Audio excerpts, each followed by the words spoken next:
Hello audience, and you're playing Stanley Narrator. But let's get started, shall we? Yeah. But I'm gonna stop listening to music that's kind of confusing. This is the story of a man named Stanley. Stanley worked for a company in a big building where he was employee number 427. Employee number 427's job was simple. He sat at his desk in room 427 and he pushed buttons on a keyboard.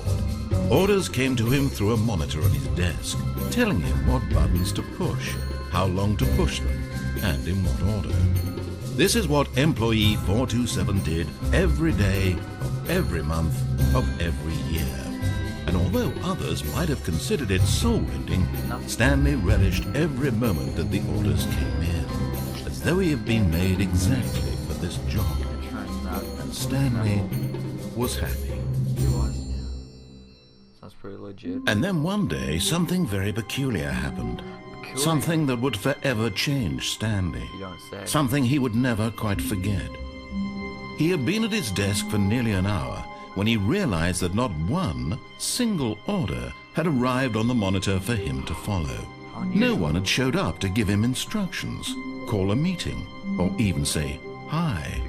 Never in all his years at the company had this happened. This complete isolation. Something was very clearly wrong. Shocked, frozen solid, Stanley found himself unable to move for the longest time. But as he came to his wits and regained his senses, he got up from his desk and stepped out of his office. Did I? All of his co-workers were gone. What could it mean? What could it Stanley decided to go to the meeting room. Perhaps he had simply missed a memo. I always miss those memos. I don't know why. When Stanley came to a set of 2 open doors, he entered the door on his left. I already did a video on this side, so I'm gonna be switching it up a little bit. The meeting room again. Yet there was not a single person here either. No. Feeling a wave of disbelief, Stanley decided to go up to his boss's office, hoping he might find an answer there. Ooh. Come here, boss. I'm gonna argue with you, sir. I want to raise. Coming to a staircase, Stanley walked upstairs to his boss's office.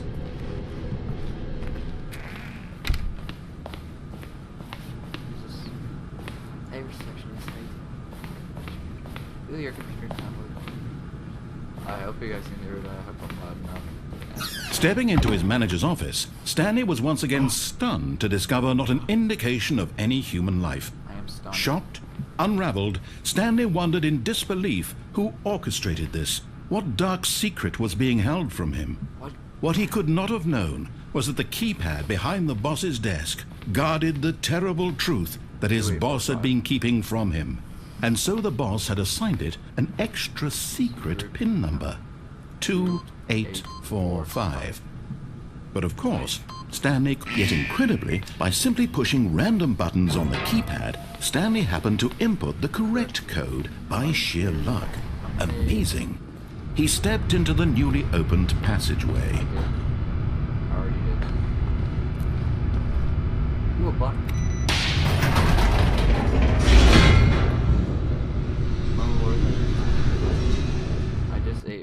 I just ate Chinese food. I feel amazing. I haven't listened to Red Chili Peppers. Descending deeper into the building, Stanley realized he felt a bit peculiar. It was a stirring of emotion in his chest, as though he felt more free to think for himself, to question the nature of his job. Why did he feel this now, when for years it had never occurred to him? This question would not go unanswered for long.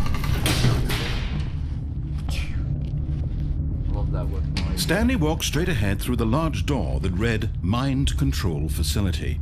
I'm actually going to go down the escape route this time.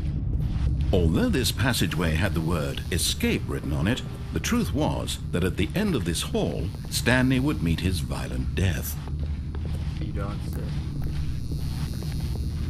The door behind him was not shut. Stanley still had every opportunity to turn around and get back on track. At this point, Stanley was making a conscious, concerted effort to walk forward and willingly confront his death.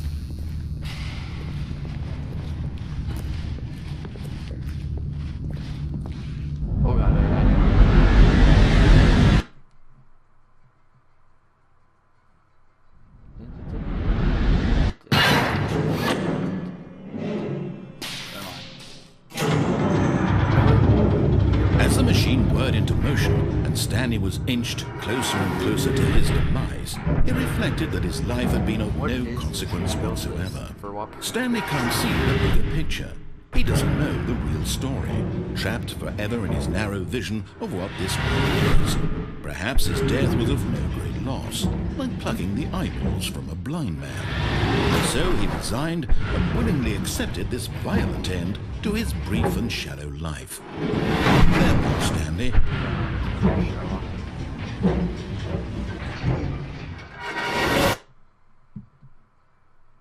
Farewell, Stanley, cried the narrator, as Stanley was led helplessly into the enormous metal jaws.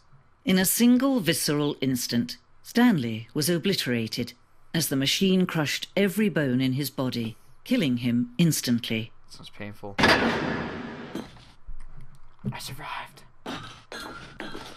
I like how the narrator has a narrable. And yet it would be just a few minutes before Stanley would restart the game, back in his office, as alive as ever. What exactly did the narrator think he was going to accomplish? A lot, like this room. When every path you can walk has been created for you long in advance, death becomes meaningless, making life the same. Do you see now? Do you see that Stanley was already dead from the moment he hit start?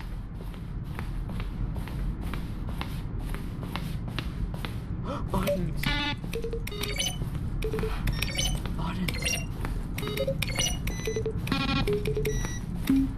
Sounds like the moon. You're still way over. There's not that many buttons. Oh, this is like the Chicago Museum of Art. Just like, yes, quite. Yeah.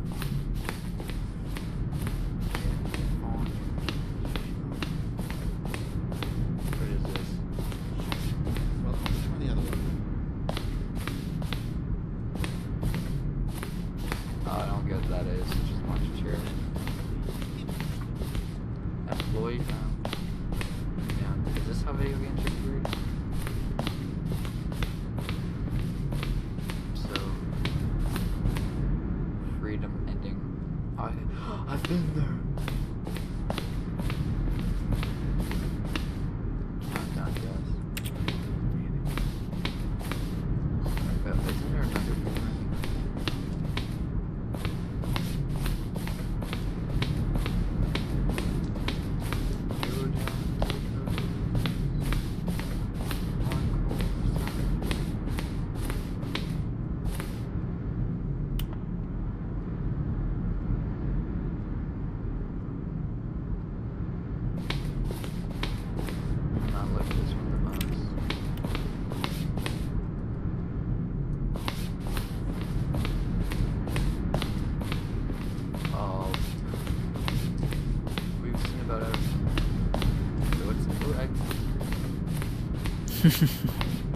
Oh, look at these two. How they wish to destroy one another. How they wish to control one another. How they both wish to be free. Nothing else. I'm just gonna pull this.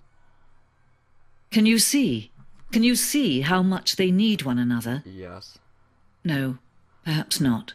Sometimes these things cannot be seen. But listen to me. You can still save these two. You can stop the program before they both fail. Push escape and press quit. There's no other way to beat this game. As long as you move forward, you'll be walking someone else's path. Stop now and it'll be your only true choice. Whatever you do, choose it. Don't let time choose for you. Don't let time... Quit. Nah.